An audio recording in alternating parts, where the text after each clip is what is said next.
Greetings and welcome to this overview of progressive employment. My name is Hugh Bradshaw, and I'm going to spend a few moments sharing a little more information around progressive employment, how we came to this model, and how we're using it out in the field. One thing we do know is it's very, very effective for individuals who may have a lot of barriers to employment and who may really be presenting a lot of red flags to employers, and we know that's a very scary thing for employers. So, how we get there? We realized several years ago that many of the individuals on our caseloads had significant barriers, and including things like very little work history, no work history, job jumpers, those folks who work 2 months here, 2 months there, but never really stabilize in employment, all the kinds of things that an employer sees and becomes very wary of.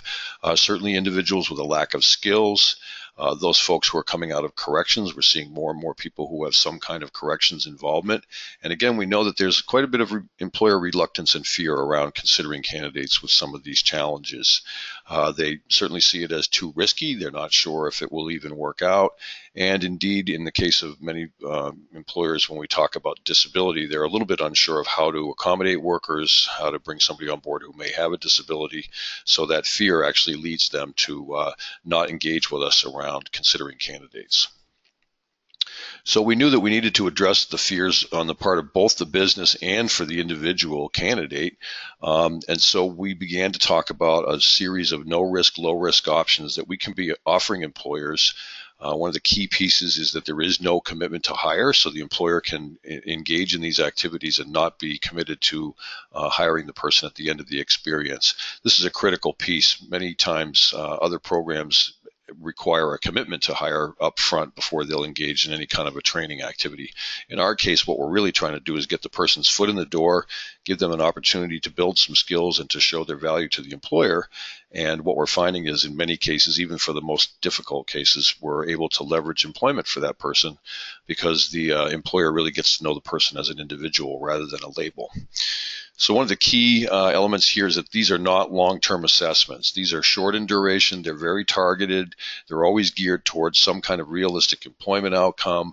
In some cases, we're using it for assessment early on, and others we're looking at progressive employment activities just to build skills. And certainly in many other cases, we're looking to progressive employment as a way to get the person's foot in the door and move them to competitive employment. The other key piece to be aware of is this is really not for all of our candidates. This is specifically for those tougher cases. If somebody has the skills and the work experience and they're ready to go and they can be competitive out in the marketplace, then certainly we're going to place them into competitive employment straight out of the gate. So the expectation is not that all of our candidates have to start with a progressive employment activity in order to move to employment. In fact, many of our customers can move directly to employment because they already have the work skills and the work experience. We know that we've used progressive employment probably for about 10 to 15% of our overall caseload. So it's really a smaller proportion of our overall caseload that we're using this tool for. But in fact, it's a perfect tool for those individuals who may be stuck on caseloads or really not moving.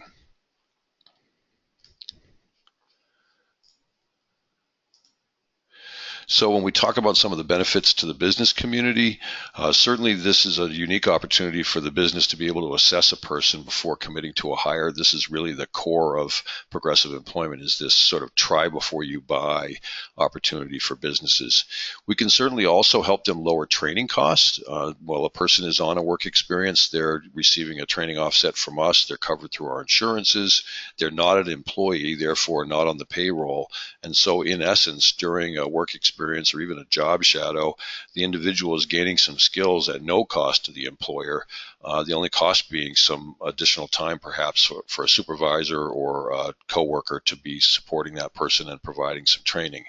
We do know from experience that it's critical that the employment consultant is in constant conversations with the business around the placement, how it's going, whether or not it's a fit, whether the employer is seeing some improvement.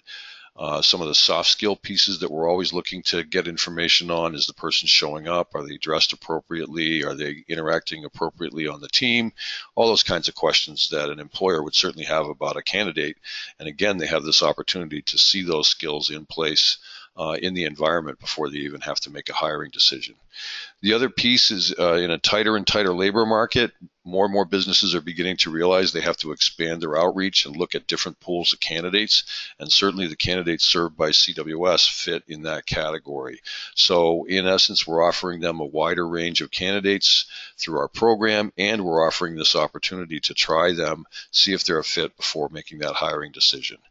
We believe we can also lower turnover due to making better matches up front. So again, we're using progressive employment to make sure it's a solid match before the individual actually starts as an employee. So our hope is that over time we see turnover for some of our business partners actually be reduced because we're making good matches up front.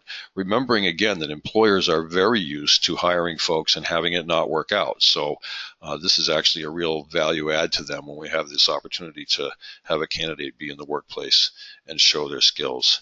And again, the whole progressive employment model is this notion of a safe zone, no commitment, no risk, to really figure things out. And in some cases, we're figuring out other elements for the individual, such as transportation, childcare, whether they need accommodations in the workplace, and some of those other considerations.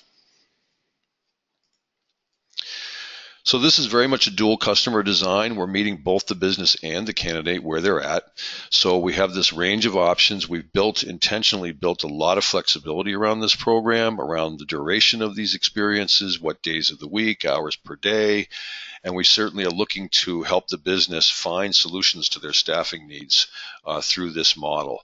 The key really is starting where the business is at and understanding what it is they're willing to do. In some cases, when we're first working with a business, they may only be willing to engage in some of the lighter touch activities like informational interviews or company tours or even some mock interviews.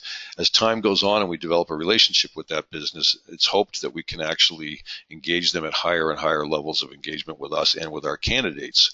But again, we have to really start where the business is at, what they're willing to do, how much time they can afford to spend supporting the individual. And we have to really reiterate over and over again that we are there to support them. We're not just dropping a trainee off at their door, but rather we're going to be a partner in this opportunity and in training the individual.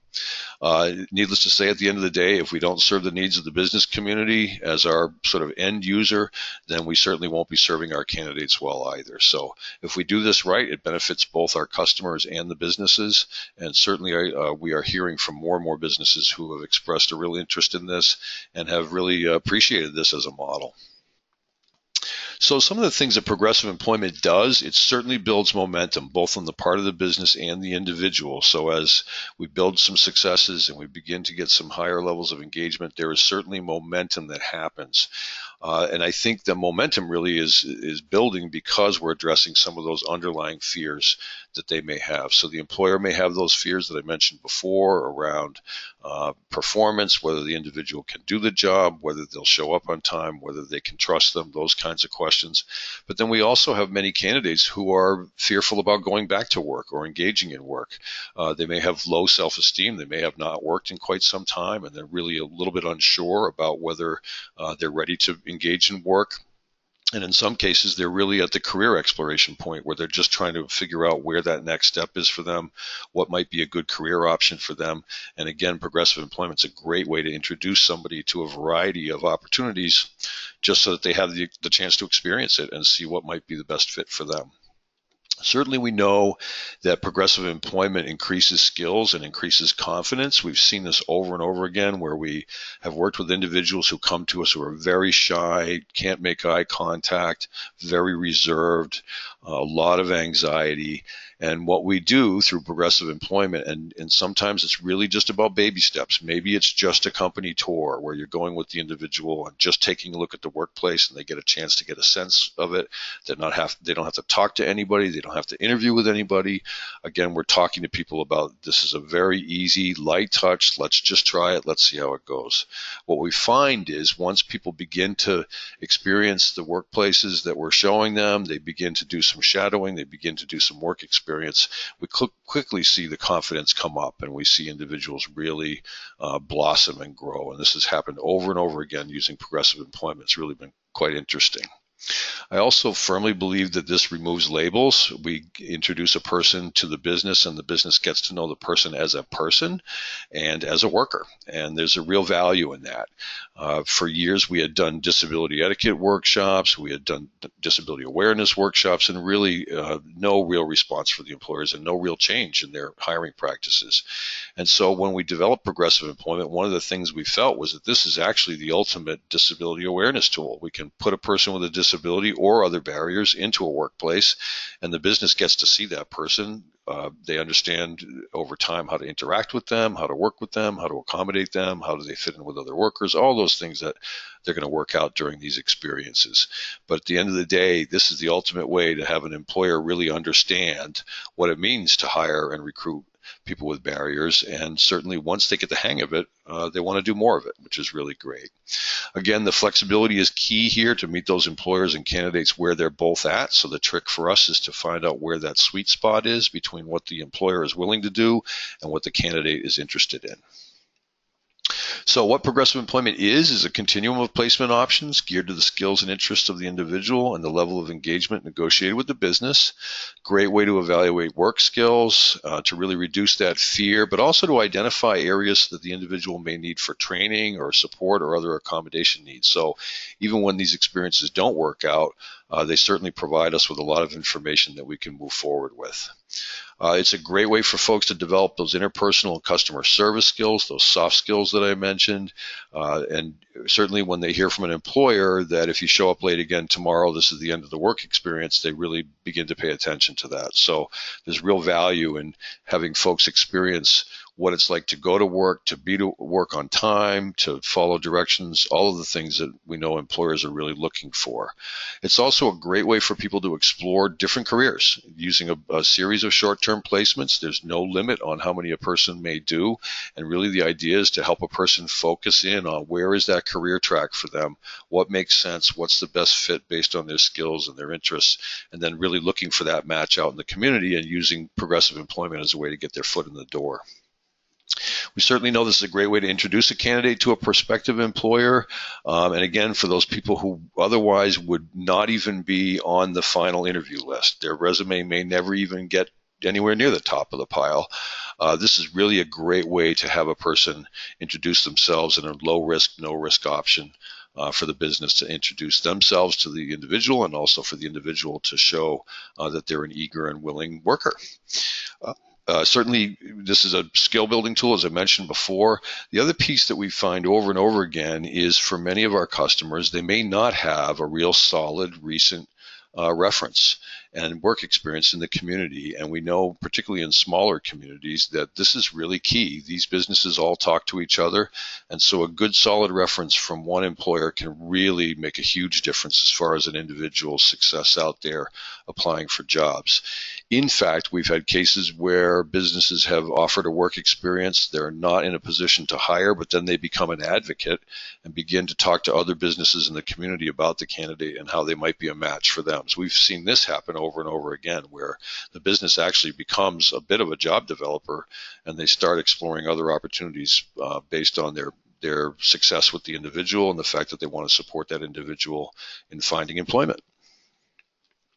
So the progressive employment options that we offer to employers and to individuals, things like practice interviews or informational interviews. The distinction there is that a practice interview or a mock interview is really run just like a regular interview. So if the business normally interviews using a team, which we see more and more of now, then we urge them to do the same for the individual that we're supporting. So it's a great way for a person to really do a real interview with a real employer and then get that feedback afterward from the employer on how they did, how they could improve their interview.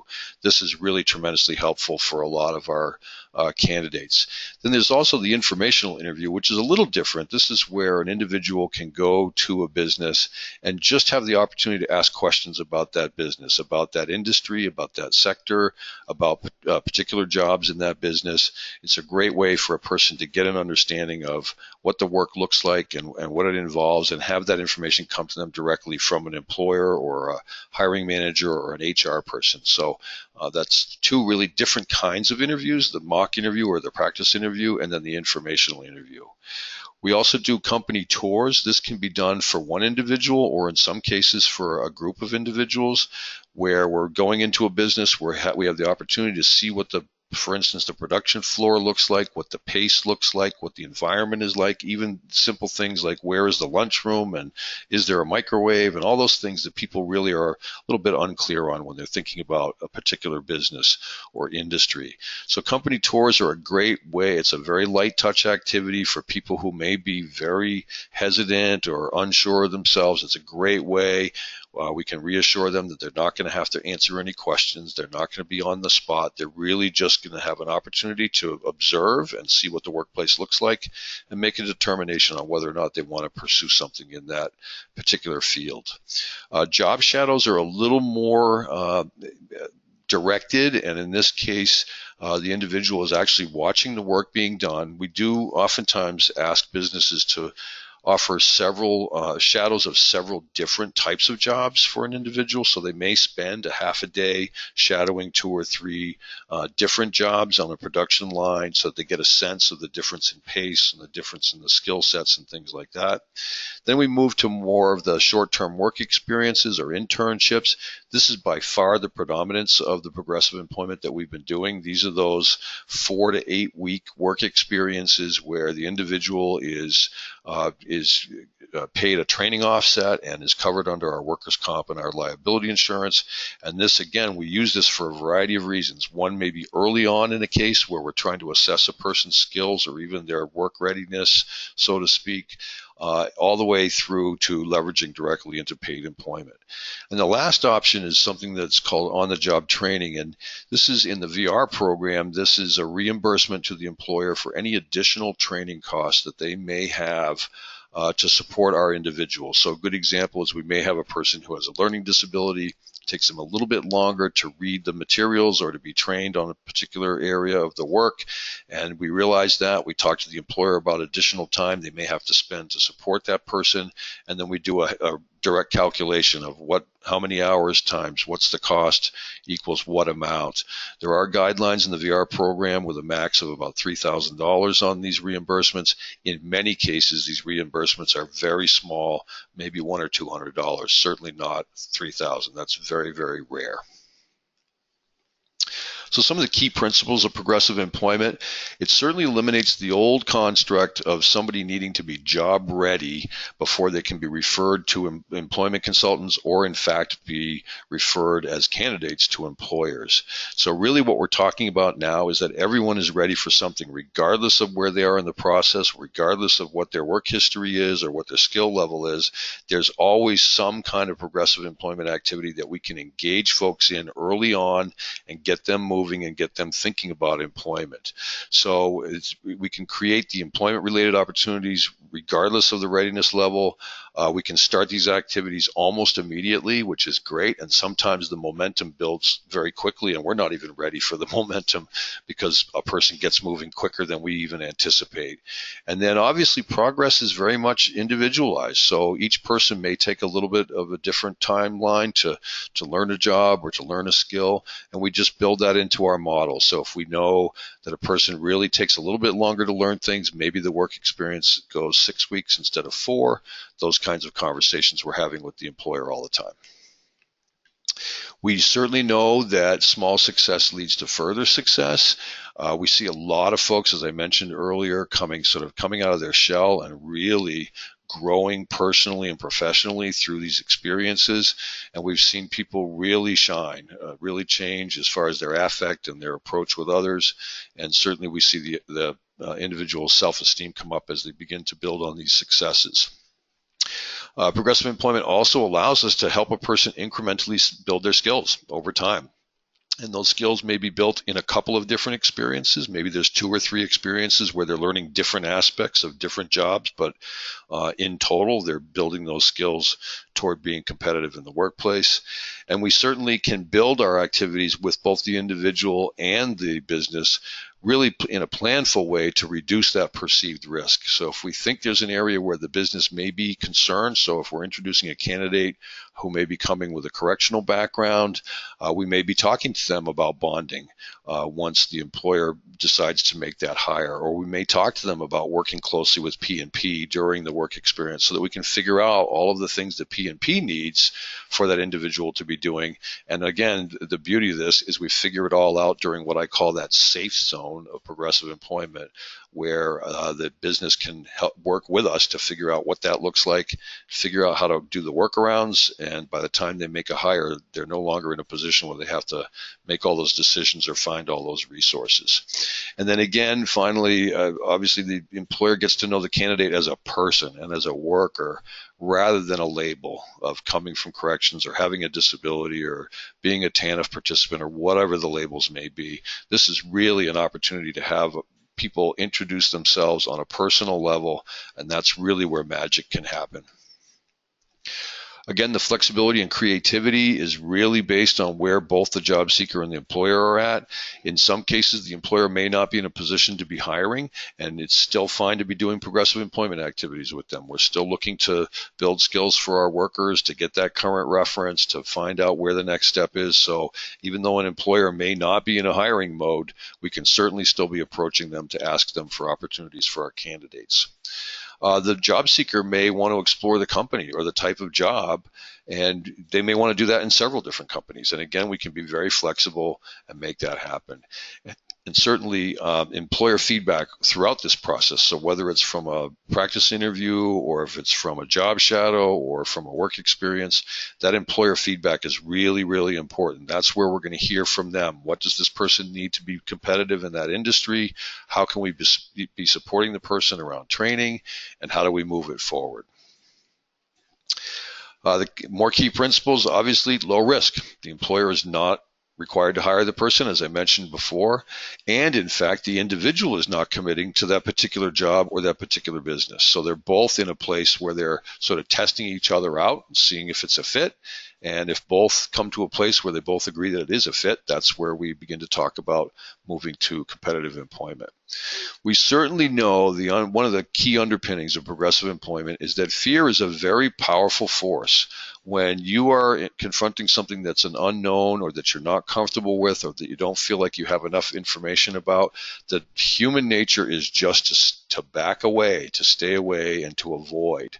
And so what we're really trying to get at is that employer resistance that is sometimes overt, but oftentimes not overt. Oftentimes it's a simple, oh, I think that's wonderful work that you're doing, but we're not hiring right now, so no thank you.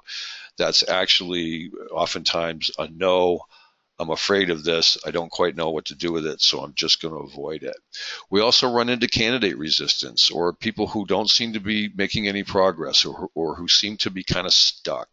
And oftentimes that what appears to be resistance on the surface is actually fear. It's the individual having fear about whether or not they can succeed, whether or not this is a match, how it's going to impact benefits, all the considerations that people are running through their heads when they're thinking about employment. So again, we can get sort of knock down that fear on the part of the candidate by exposing them in gentle doses of progressive employment activities. And over time, we hope that that momentum builds for them. And then last but not least, we need to recognize that sometimes placement staff, employment consultants, may not want to represent an individual as a candidate to the business because they're afraid that individual is going to blow up the relationship. They're going to not succeed. They're going to go in. It's going to be a disaster. And now the business doesn't want to work with us. What I call the old days, when we made placements without using progressive employment, oftentimes you could convince an employer with some time and with some skill, you could convince an employer to take that candidate on and to hire them, and then you would pray on Monday of the following week that the person actually showed up and that it began to work okay. And sometimes it did, but sometimes it didn't. And unfortunately, because we had already convinced the employer to make the hire, now we're in a very awkward position where the employer is not happy with the candidate. They're going to be letting the candidate go, and they see it as a waste of time. So again, progressive employment is a way to avoid that burning bridges with the business community, because we can manage those expectations up front. We can have a conversation about, I don't know if this is a match, but we're willing to give it a try if you are. We'll support you all the way, and let's see whether or not this person is indeed a match. And if it isn't working out, no problem. We'll pull the plug right away, and there's no impact on you or, in fact, any impact on the individual because it's a learning experience regardless. One of the other key principles is that these experiences are negotiated by the employment staff directly with the employer. We want the employment staff to be able to close the deal, so to speak, while they're there with the employer. So while you're certainly keeping the VR counselor abreast of what you're doing and what your intent is and what you're planning to talk to an employer about as far as an experience for the candidate, it's still important that you're able to, if the employer says yes, it's important that you can say, great, when do we start? And you set it up. Rather than the old model, which was, okay, great, let me go back and ask my counselor if it's okay, and I'll get back to you tomorrow. We know from sales that that's really not a good idea because that gives the business 24 hours to think about all the reasons they should have said no. And by the time you come back the next day, you may find that they've changed their mind, which would be too bad. So again, we're closing the deal when they're there in front of us. We're making that agreement right away. We're doing a written agreement with them that outlines the purpose of the training and those expectations for whether it's skill development or assessment or indeed looking to move a person into paid employment. But we're having those conversations up front and managing those expectations up front. It's a great way for employment staff to make an offer to a business, this range of options that we have, rather than that traditional, what I would call the old days, that ask, would you please consider my candidate? Would you please hire my candidate? Really, honestly, they're going to work out. Please give it a shot. And then, of course, you go home and you pray. So this is a great way to really offer a range of options to an employer and let them decide which is the best fit for them. And we certainly know, we surveyed 100 employers a few years ago that had participated in progressive employment, and we saw a real increase in their understanding of how to recruit people with disabilities, how to accommodate people with disabilities. They felt this was a great model. 88% of the employers responded that this was a model that was really effective for me and that they really appreciated. So we know it works. We know employers like it. And so the trick is really to get out there and pitch it. So just as important as what progressive employment is what progressive employment is not. It's important right up front for both the business and the individual to know that this is not a promise of employment. It is not a long-term placement. Again, these are generally no more than 8 to 10 weeks. We give a guideline of 4 to 8 weeks, and as we look at the data, most of our work experiences are around 6 weeks or less. Again, this is not required for all of our candidates. If people have skills, experience, and they're competitive, we place them directly into competitive employment. We're not going to have them run through a series of progressive employment activities when we know they can go out and be competitive in the workplace. So what if the placement doesn't work out? What if these experiences don't work out? Well, certainly it's not a failure. We're still getting information. We're still learning perhaps what a person doesn't want to do, which oftentimes is just as important as what they do think they want to do. So we're getting that information. So even when things didn't work out in a particular business or in a particular placement, we're still getting that information from the business. We're still hearing from the individual what their thoughts were about this, what their experience was, and it becomes the starting point for where to go next. So it still has value even when it doesn't work out. Any placement, even if it's short-term, may also be used as experience on their resume. So even if it may be that it only went 4 weeks and went pretty well, but it's over and we're moving on, that 4 weeks can certainly be on someone's resume, particularly if the business has offered to be a reference as well. That's, again, like gold in a smaller community, and for individuals who may not have a good current local reference, that's really gold for them as well. So when we think about progressive employment, we also need to think about how progressive employment may fit with youth and some of the focus that we have on youth with disabilities both in school and once they transition out of school. So certainly we know many young people have little or no work history. They may be in a career exploration mode versus job seeking. So certainly when we're talking about in-school youth, those 9th and 10th graders may very much be in the exploration mode, trying to figure out what careers make sense. So this may involve more shadows, company tours, informational interviews, those types of activities as a student is in their early high school years. And then as they're transitioning to closer to their transition year, then we're looking at progressive employment more through the lens of employment opportunities or skill building, learning or moving that person into a career or post-secondary education in that field that they've found an interest in through some of these activities.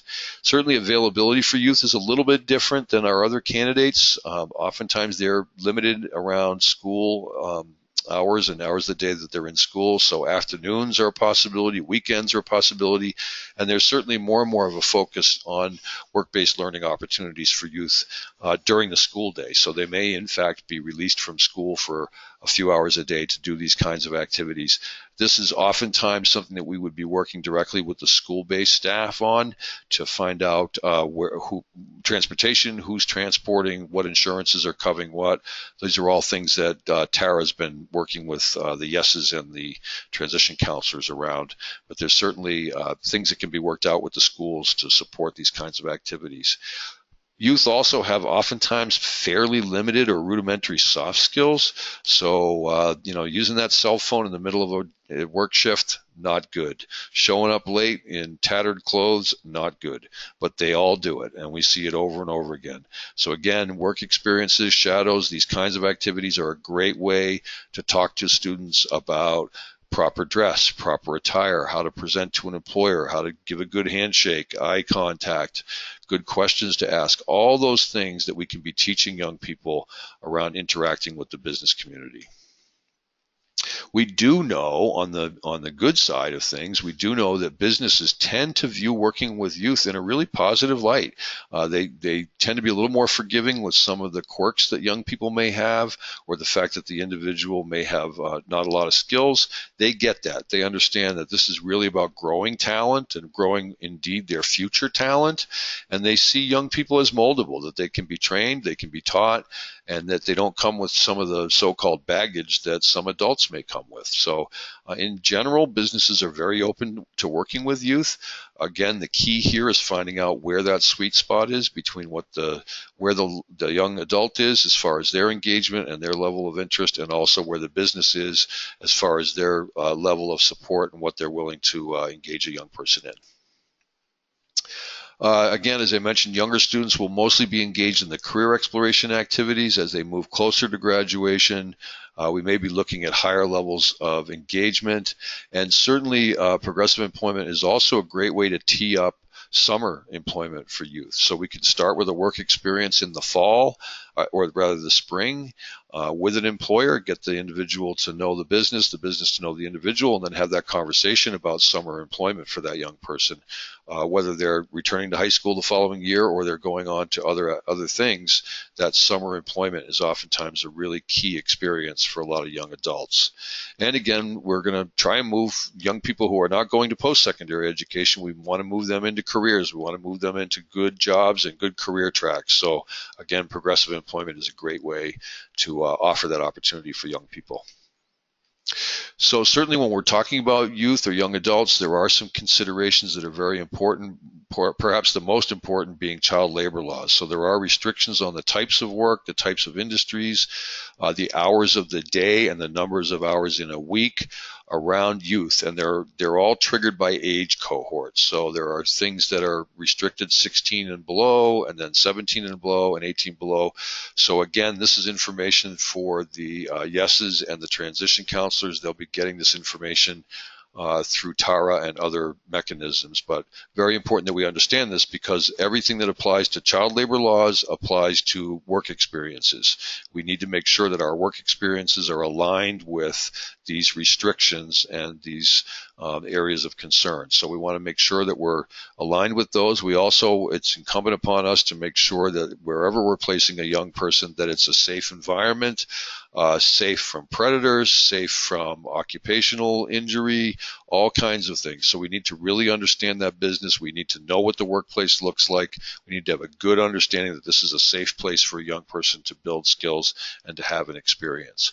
Obviously, transportation is a real bear, and this is something that will be worked out on an individual basis. In some cases, the school may be supporting transportation. In others, it may be the transition counselor or the adult counselor if the individual has transitioned out of school. So this is something that we just have to keep in mind mind when working with young people, particularly young people who may not have a license yet or may be living in very rural areas and are coming from a generational poverty and there's no vehicle for them to use. And then obviously throughout any of these experiences, we want to make sure that we have good eyes on, oversight, follow-up, and staying in contact with the employer and checking in that worksite on a regular basis to make sure things are going well, and again, to make sure that that student is safe and that this is an environment that makes sense for them. Part of the conversation when we're talking about youth, particularly in-school youth, is who's responsible for what, who's going to be doing the follow-up, who's going to be talking to the employer.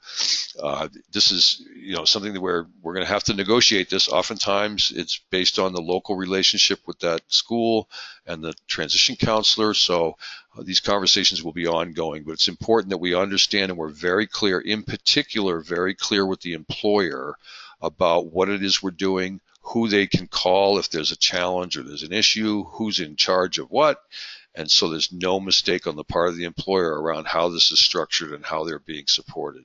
Again, transportation, and then insurance coverage. This is another area that Tara is going to be providing training to folks on, but there's a conversation about which insurance coverage is in place. Where we've landed is if it's during the school day, it would be on the school's insurance, and if the activities are happening after school or on the weekends, then that would be under the state risk management policy that is available for all of our candidates.